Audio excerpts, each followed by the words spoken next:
ఎవరో ముక్కు మొహం తెలియని వాళ్ళకి మనం హెల్ప్ చేసినప్పుడు వాళ్ళకు కూడా ఇంకొకరికి హెల్ప్ చేయాలన్న మనస్తత్వం తప్పకుండా వస్తుంది. ఈ ప్రపంచంలో మనిషికి సాయపడేది ఆ దేవుడు కాదురా, మనిషికి మనిషే సాయపడాలి. కరెంటు గాని బల్బు గాని ఆ దేవుడు కనిపెట్టలేదు. ఇంటర్నెట్ దగ్గర నుంచి ఇడ్లీ కుక్కర్ వరకు అన్ని మనిషే కనిపెట్టాడు.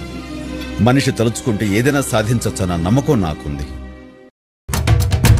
ఎక్కడ వీడుంటే నిండుగా అక్కడ నేలంతా పండగ, చుట్టుపక్కల చీకటి పెళ్ళగించగా అడుగేశాడంట కాచే దొరలాగా.